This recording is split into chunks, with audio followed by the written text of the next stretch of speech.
Welcome everyone to the 10th episode of the Lofi Podcast. And today my guest is No Sormal. Welcome. Hello. How are you doing? It's great to finally have you on the podcast. We started talking about doing this episode back last year actually, and it's finally come to fruition. So thank you so much for being willing to come on. No, yeah, of course. It's an honor. I'm a big fan of the podcast itself since day one, big fan of your music, big fan of lo-fi in general. So it's kind of nice to give my 2 cents here. Well, thank you. And so, yeah, as we start this discussion, could you give us a little bit about yourself, who you are, like outside of lo-fi, outside of No Sormal, like who you are and what you like to do? Yeah, I'm a pretty simple guy. My name is Daniel. So if anyone wants to reach out, that's my name.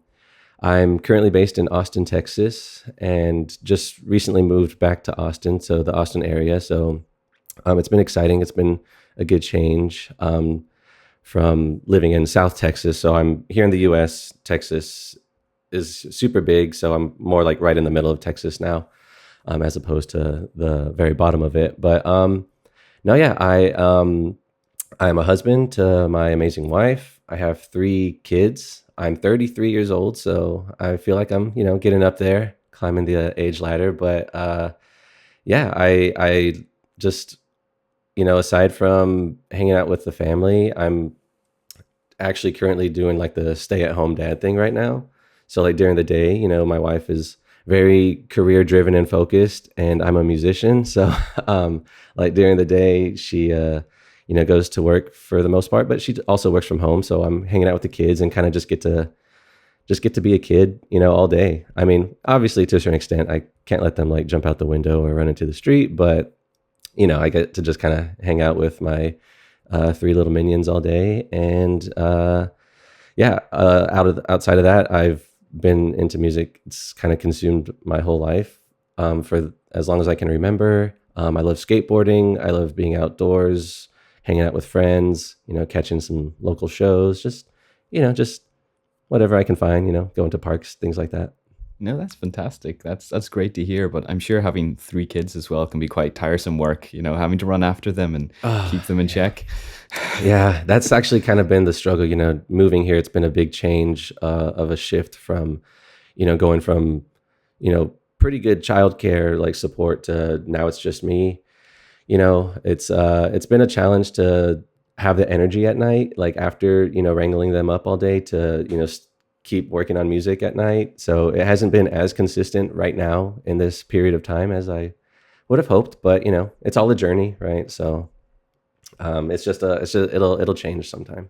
Yeah, no, it's absolutely. I entirely agree with what you said there. It's all a journey. Like everything that we go through, there's ups and downs, there's twists and turns, but there's always nothing ever stays the same. We're always moving forward to somewhere else. So yeah, it's not always gonna be like this, and so yeah. Absolutely. So now, how did you start to get into music then? You've told us a little bit about yourself outside of your music, but with music, what got you started into it, like learning instruments and production and things like that? What led you to who you are today?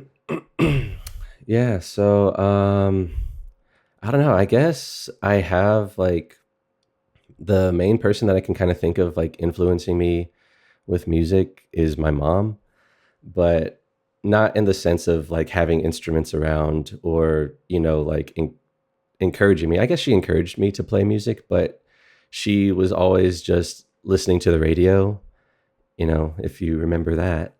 But but she was always listening to the radio in the car, like at home, like when cleaning, on the way to school.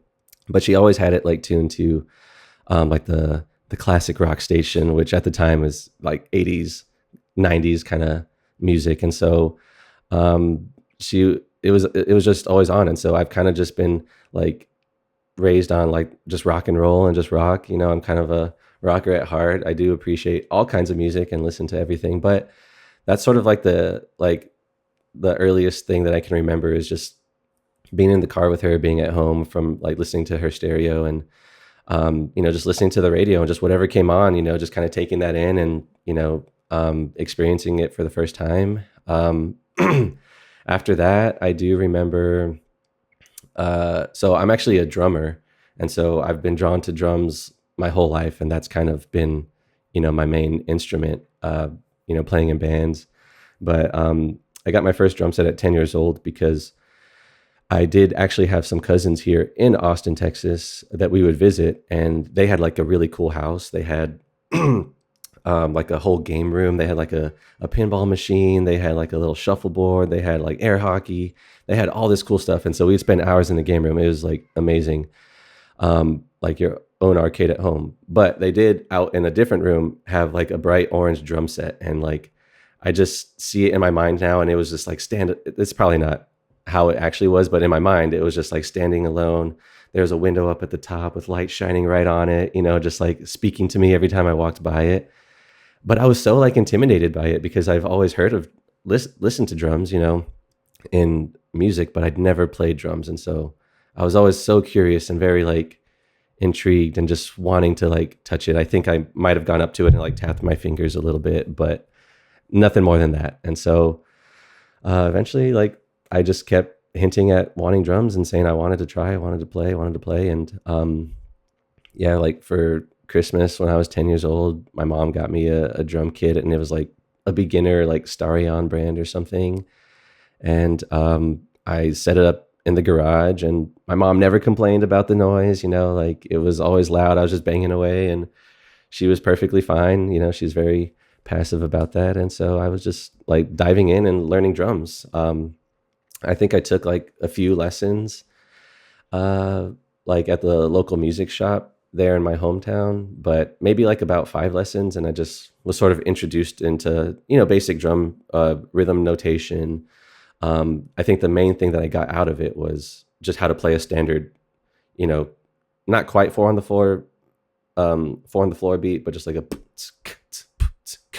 just that standard beat, and then the rest is history. Like I took that and ran with that, and just kind of developed from there. Yeah, no, that's amazing. Because up until now, I'd always assumed that your main instrument was guitar. Because any collabs that we've been on, you've always been playing the guitar on it, and then some of the tracks that I've listened to that you've produced, like they're quite guitar heavy. So to hear that you actually started on the drums is a surprise to me. And so you learned the drums, you learned that as an instrument. And so then how did this develop into working with DAWs and like getting into producing lo-fi?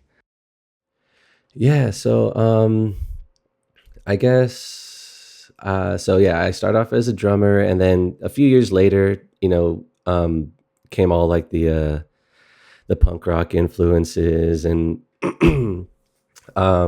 just like a lot of like 90s kind of skate punk. I was born in 91, so like early 2000s was kind of my jam. And so a lot of Blink 182, a lot of Newfound Glory, Simple Plan, Good Charlotte, those kinds of like bands that were big back then.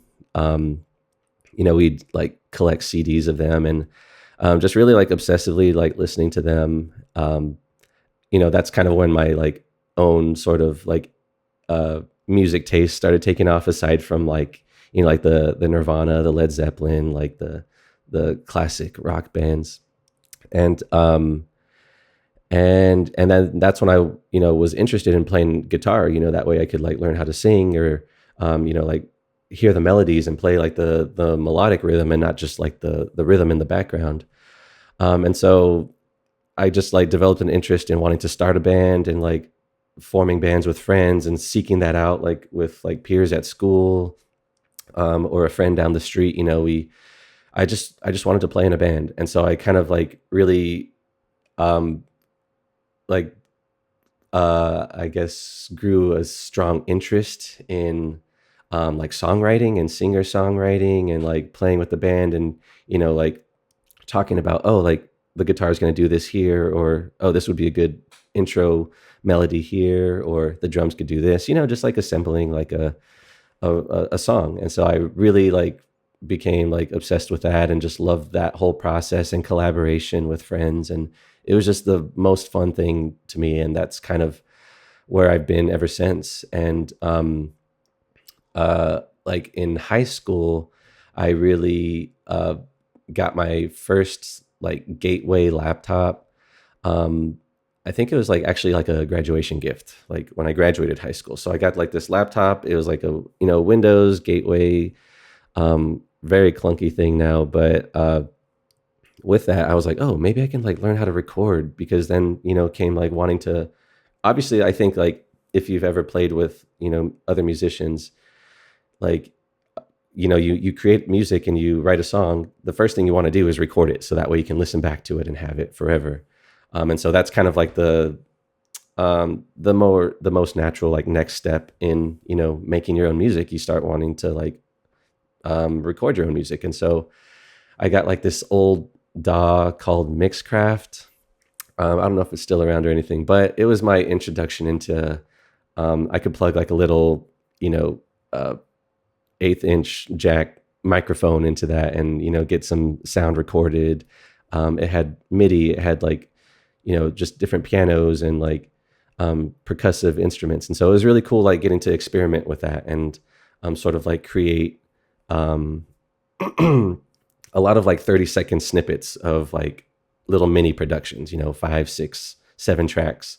Never actually like, fleshing out into a full song, but just a lot of like ideas just there. And so, sorry, I'm like rambling a lot. No, I no, don't know you're if okay. I love it because this is what we want. We want to hear people's stories and, hear how they came to become the producers they are. The Yeah. lo-fi community, yeah, like I think it's quite focused on the name on the Spotify profile, but we don't know enough about these people and how they came to be who they are today. And so this is great. I love hearing your story. Oh, okay. Yeah. I'm trying to like speed through it or fast forward, because it's kind of like a lot to unpack to kind of get to where I feel like I am now. No, it's okay. Keep on going. Like I'm more than happy to listen. Like I'm loving this. Okay. Okay. Yeah. Okay. Well, if I got the green light, then I'll just keep going. Um, but anyways, yeah. So like I just had like this whole interest in wanting to start making my own music and like producing like a lot of the music that I hear, and just, it like there's something really magical and special about um like recording a guitar, but then when you add drums, like, or when you add a second guitar or the bass, like just like hearing that blend together, and when it works, and especially when they're like different rhythms, or they're just kind of like countering each other in a really like cool way, like hearing that for the first time is like, it's like addicting. Like whenever you hear that, you start chasing that magical feeling that you feel inside, like from when it first starts. And just trying to replicate that and like capture that feeling of like, wow, like it seems so simple, like you could have like the two simplest parts individually, but when you put them together, like it just creates this beautiful, like really like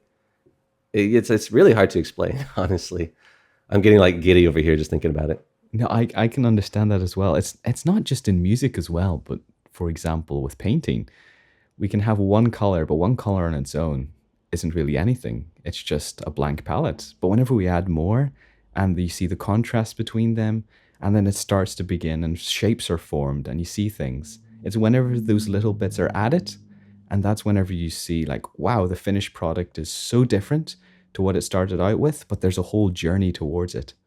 Yeah, yeah, exactly. And it's, yeah, just art. It's like it just has that powerful, um yeah, whatever it is, that magic. It just has that thing. Yeah, it resonates with us in some way or another. I'm not quite sure if we can even describe it in using language. It's almost like this internal feeling that we get when we see some art that just speaks to us that we can't explain in words, but it just gives you that sense of inward joy and satisfaction that, yeah, you just can't really. To both see it and like create it, right? Like I guess that's why people just continue to make it. Like it feels good. It does. Absolutely. So you were talking then about adding different things together in your DAW and bringing those ideas to fruition. So, but you said you were listening to like pop punk and, like skater punk and stuff like skater rock.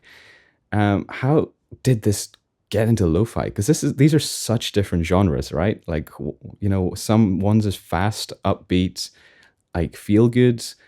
Not to say that lo-fi isn't feel good, but then you've gone to something that's slow and relaxing and meditative. So, Yeah. Yeah. I've always just had like a thing for Like I guess, excuse me. There with like listening to the skate punk, my taste sort of like evolved. I started getting into a lot of post rock stuff. I was like big on Explosions in the Sky.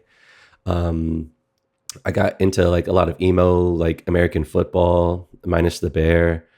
Um, so like real like things where like the guitar really had like a more emotional like feel to it.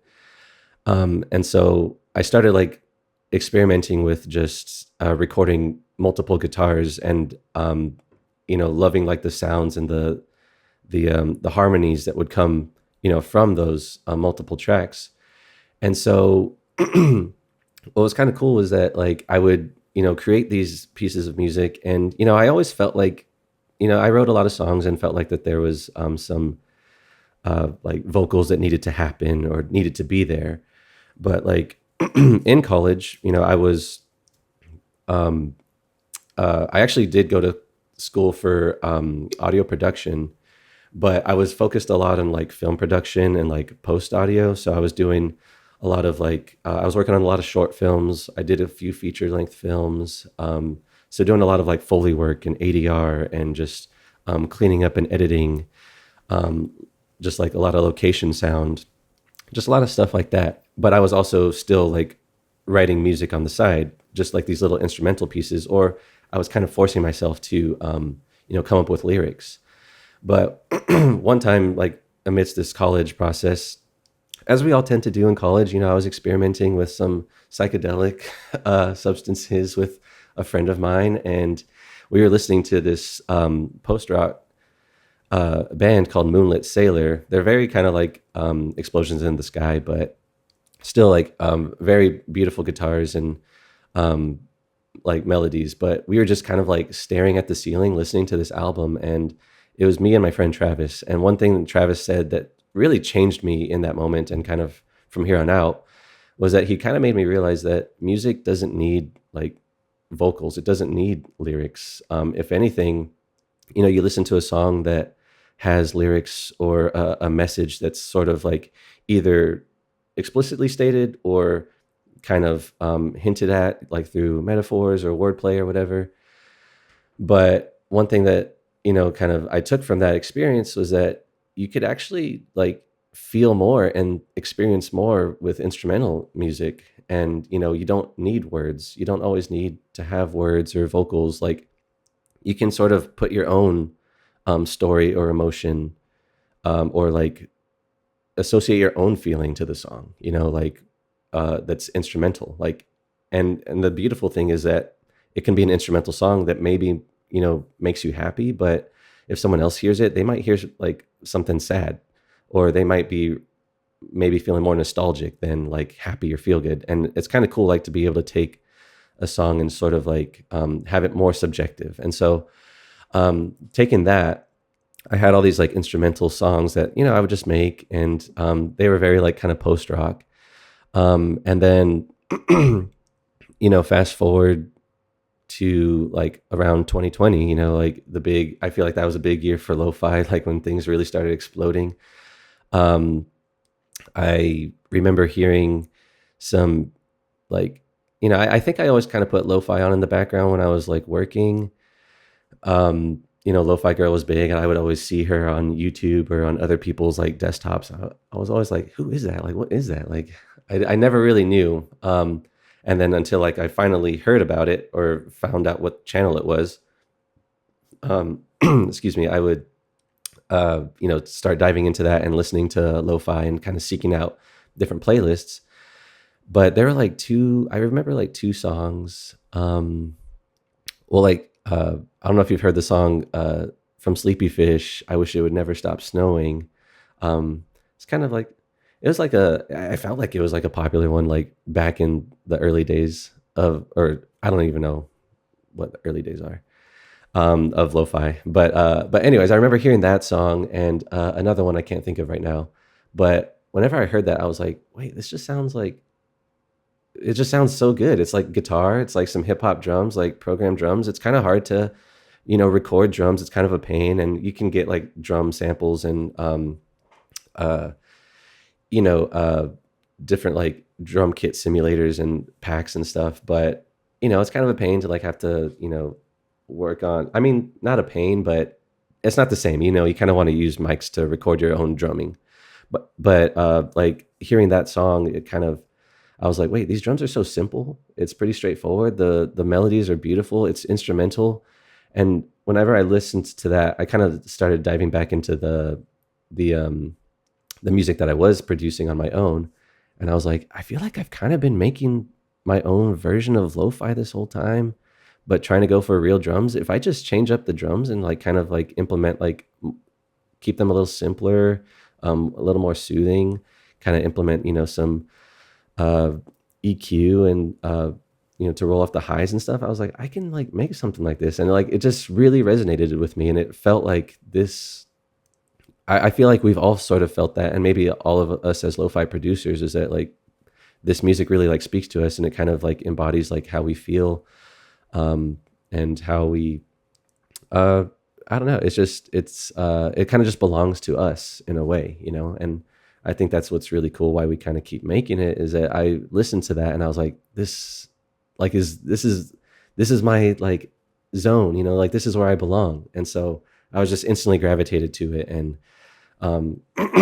just I loved like the calmness of it. I loved how, you know, melodic it was and how creative it was, how simple but technical at the same time it could be. And so I just loved everything about it. And it really captivated me the way that I felt back in like my middle school, high school days with like a lot of pop punk and skater punk and stuff, like where I felt like that music belonged to me at that time. I had grown, I had experienced things. This music sort of resonated with me like pretty heavily. When I first heard it, and I really listened to it and started, just kind of taking it from there. So, Mhm. Yeah, no, because I can think I was pretty similar too whenever I started making music and making my own tracks, that I was trying to make things with lyrics as well.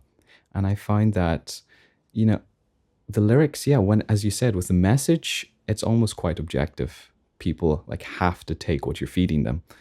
Whereas in terms of lo-fi and this instrumental music, we can listen to it, but we can take from it what we want, depending on how you may feel emotionally at that time, depending on the circumstances you find yourselves in. You can take a different message from the music that's been made.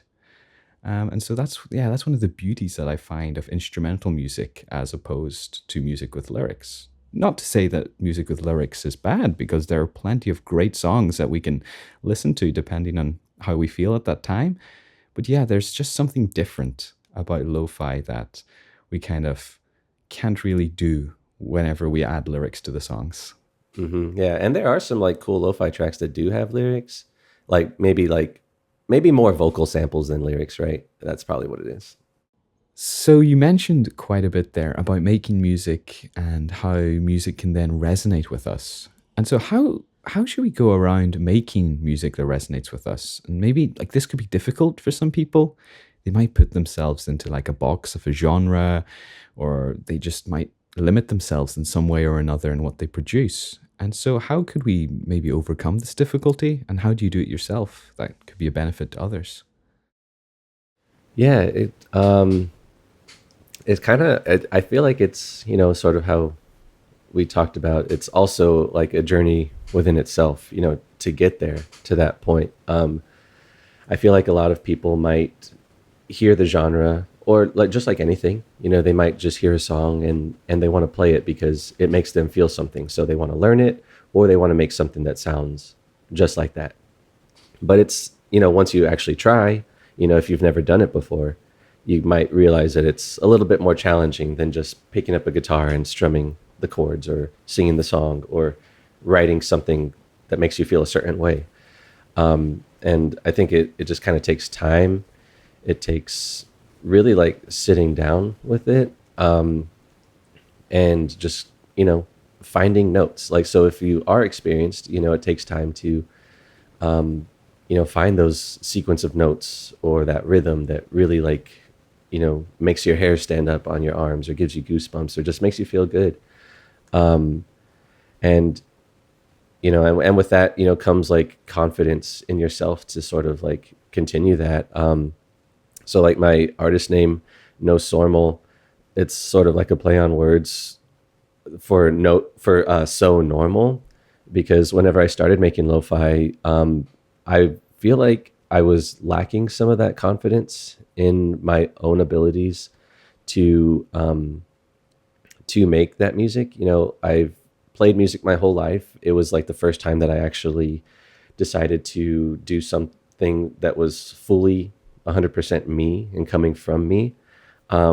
So, I'd written songs before in the past, and, showed them to some people, and never really got like the approval or like the acknowledgement, like that, hey, this sounds good, or you're going the right direction. I never really had that. And so I was always very like unstable in how I felt in writing a song for myself and my own song. So it was like coming up with that name was sort of just like my way of trying to overcome that feeling and push past that self-limiting belief in a way.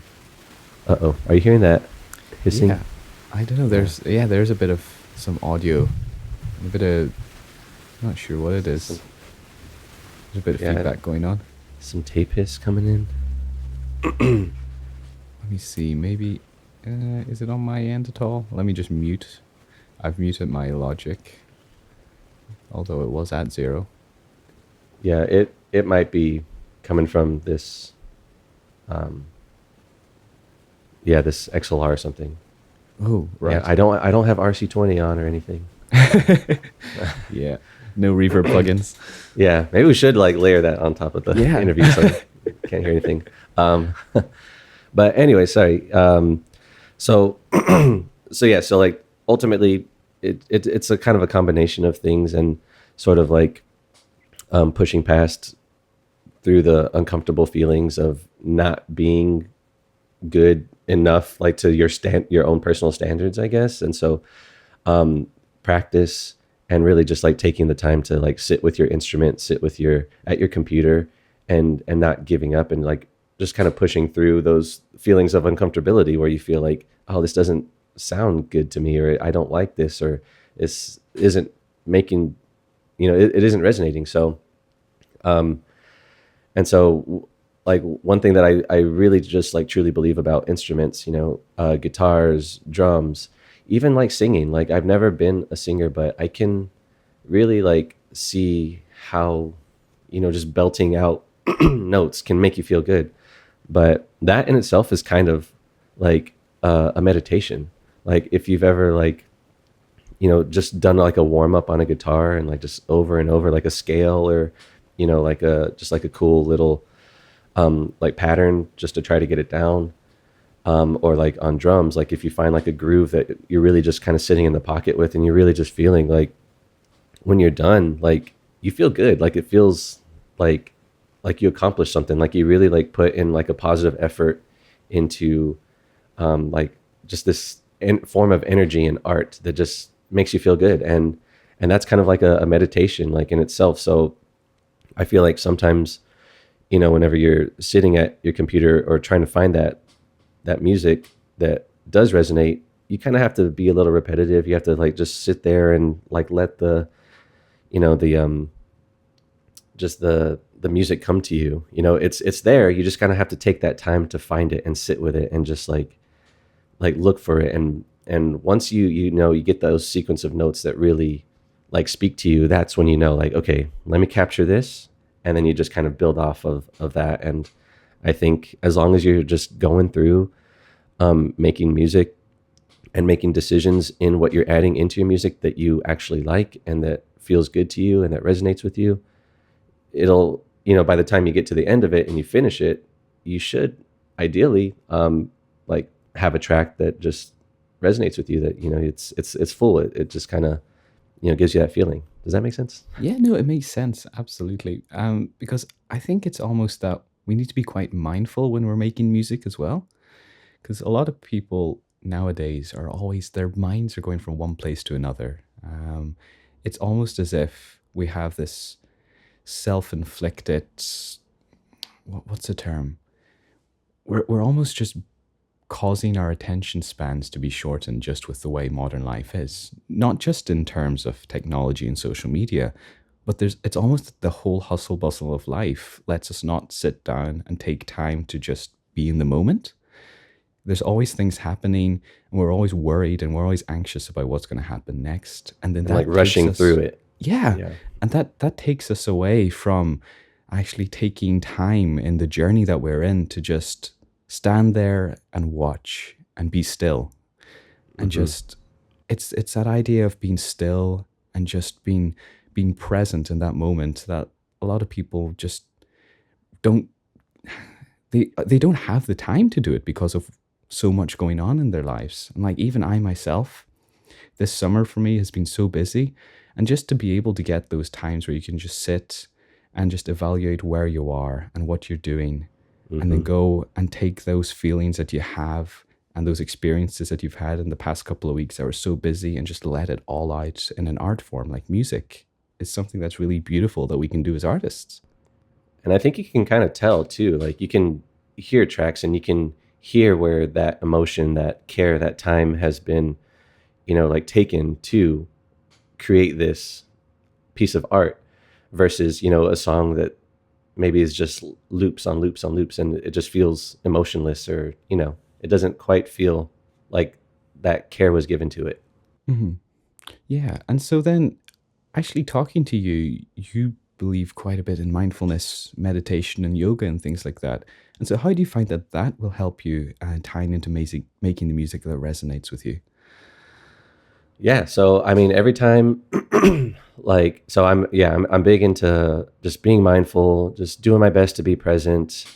I practice yoga and meditation multiple times a week, if not daily. Ideally, it would be daily, but I'm always like just stretching and just trying to like feel, the ground under my feet and just being present. And it feels really hard, like having three kids. There's a lot of demands, and so I feel like I really need it, but just with our phones, social media, like seeing, just kind of just like a lot of that influence, that outside influence, just the media, news, it's so overwhelming. And, it's really easy to get caught up in that, especially if you like start your day right off the bat. You just open up your phone and it just like consumes you. And I feel like it like affects your whole day and it can kind of just like, it's like drinking too much coffee, you just kind of get jittery and you just like, it's very overwhelming. So, I always like to, before I do sit down and, I know I have like a few hours to spend like at my computer to try to record something. I do take at least like three just deep breaths where I'm just thinking about nothing and trying to just like accept that whatever comes out of this or doesn't come out of this session right now is okay. Like it's fine. Like if I make something, that's awesome. If I don't make something, that's okay. Like I don't need to be hard on myself. I don't need to put any pressure because I know that it'll come again later. If I come up with an idea and then I go through it and then I listen back and I'm like, man, this just sucks. And then I just delete it like 3 hours down the drain. I don't beat myself up over it. I try to like keep the pressure off and just like whatever comes out comes out. Like there's no need to rush. There's no need to like put something out. Like it's gonna happen when it happens, and like you don't like it because if you just put pressure on yourself, it just sort of like snowballs, and you start to like get anxious or tense, or you don't really make the music that you know should come out of you. Because it's there's a lot of pressure, and so that's kind of like where mindfulness and meditation sort of comes in, and then yoga, I try to like stretch first thing in the morning, because, us sitting in our chairs all day or like, making music, like I'm sure a lot of us feel it in our lower backs. And so like that can kind of come out as like, frustration or something. So doing anything that you can do to kind of ameliorate that, um, alleviate like some of that tension and like that pressure that we might feel in our legs or our hands, our necks, our backs, like I think it'll just ultimately help you out in the long run when, producing. Yeah, especially lo-fi. We got to be chill about it. absolutely. It's the chill genre because I can relate in that with that mindset where you sit down and whether you make something or whether you don't, it doesn't really matter because whenever I started producing music, I was forcing myself to make tracks, to at least have one track out a month. And I realized that that took away from the genuineness of my music. It became something that was mass produced. It became something that was made for the sake of being made and not because it was something that I loved, something that I put effort into, something that I put, my soul into. And it was just almost it was just dead music. And that's whenever you sit back and you realize that it's not about mass producing this. It's about making art that's real and as you say, art that resonates with you as well. And when you get that mindset in, so that anytime you sit in front of your DAW and you just, yeah, as you say, you take those deep breaths, you just empty your mind and you go with the mindset, it doesn't matter if I make something. It doesn't matter if it's good, doesn't matter if it's bad. You know, I'm here to make art that resonates with me. And so for maybe some people who are sitting there and they're making lo-fi and they're focusing on making this music for the algorithm and for playlists, and how how could they stay away from this mindset and like make the music that they love? Yeah, I mean, I think again, it's just trying to be present in what you're doing, and like I feel like we've all kind of been there to either maybe through a collaboration or through a compilation goal. Sometimes you might be working with something that you don't fully want to do. Maybe you kind of feel like you have to like force yourself or push through it. And, like I think that's fine and all, especially if you have like goals where you are trying to like, hit a deadline for a compilation or you already like agreed to contribute to a collaboration. I'm all about like if I say yes, I really want to follow through and do it. And sorry, there's like a kid crying. You're okay, don't worry. The joys of parenting. Yeah, Joyce. Yeah. But yeah, and I just kind of lost my train of thought. What? I don't even remember what I was saying. Oh, you're okay. We were just talking a little bit about making music that's not really mass produced and music that we love to make. Um, Oh, okay, yeah, yeah. So like that, it's fine, like to kind of make music that you don't 100% like resonate with, or that 100% you're not wanting to make. But for the most part, you do want to just be like conscious and mindful of what you are making. Like so. I think if you can just stay true to what sounds good to you and what you thoroughly enjoy, like with, a guitar part or, some keys, like, or some like pads, something like just those simple decisions that you make as you go through a session of, producing a track, as long as you're just staying true to that, I don't think you can go wrong. Like if it's you, it's you. And that's cool. Like that's what it's all about.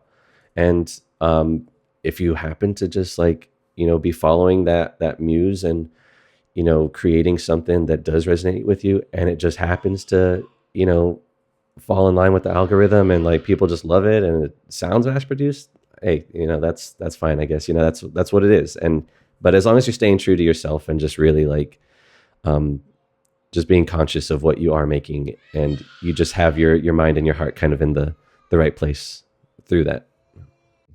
I can think a couple of months ago, I myself was in a little bit of a state where I was questioning why I was making music because I had this philosophy of, well, it doesn't really matter how I feel about the music that I make as long as it blesses other people and helps them in some way or another.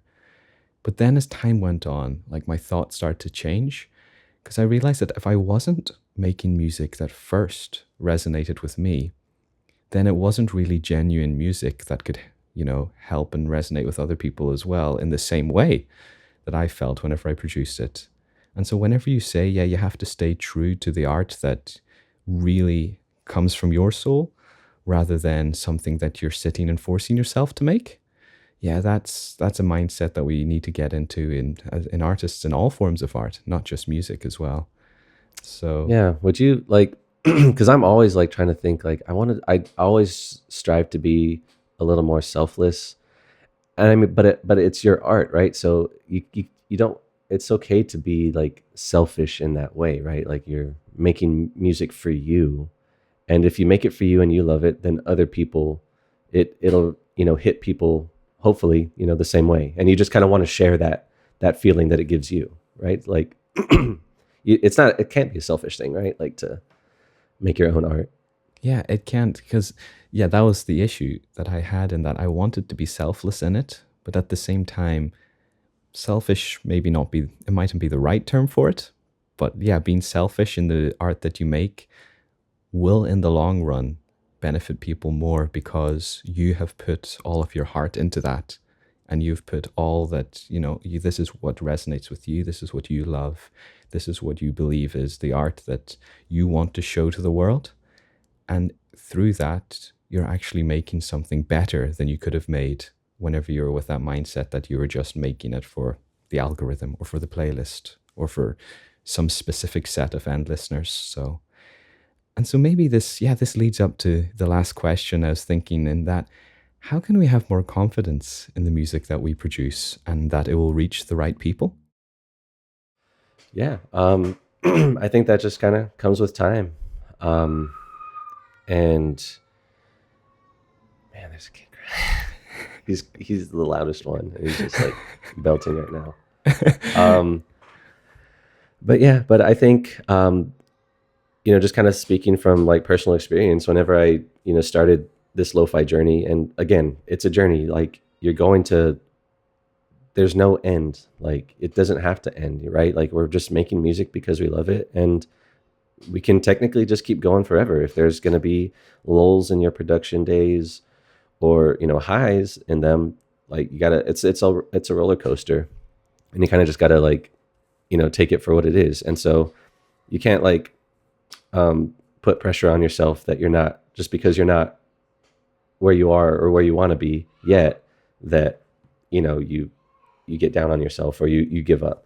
So it just kind of takes time. And I was going to say, like, from when I first started this lo-fi journey, I was very self-conscious of the music that I made, but over time, the more I kept doing it, and it comes from like some external factors and people, like, you start to share your music, and if someone says, hey, I really like this song, or someone sends you a screenshot like, hey, I'm listening to this song, or this song came up and I really like it, or getting accepted by like a small label or something, like those little things kind of they build up, and they really build your confidence and boost like your confidence and help you to know that what you're doing is totally fine and just right where you need to be, and what you need to be doing. And getting that sort of like approval or whatever from like those other people, and people that want to collab with you. Oops.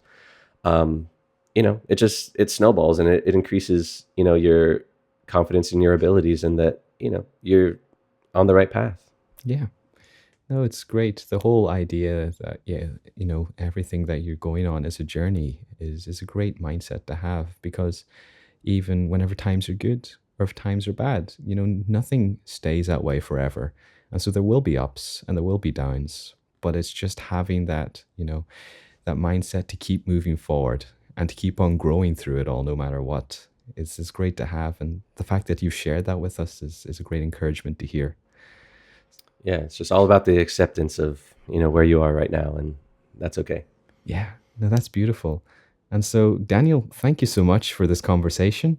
It's been great talking to you and hearing your story. Like, I have to say that I myself just was sitting here listening to you. You have such a great radio voice. Like, Oh, I wow. could sit and listen to you talk all day. And so, yeah, thank you for being on the show. And hopefully we can have you on again sometime in the future. All right. Yeah. Thank you, Hashmit. Thank you for having me. Thank you for doing this podcast. Yeah, no, you're most welcome. And so, yeah, all the best and hopefully talk to you soon. See you later.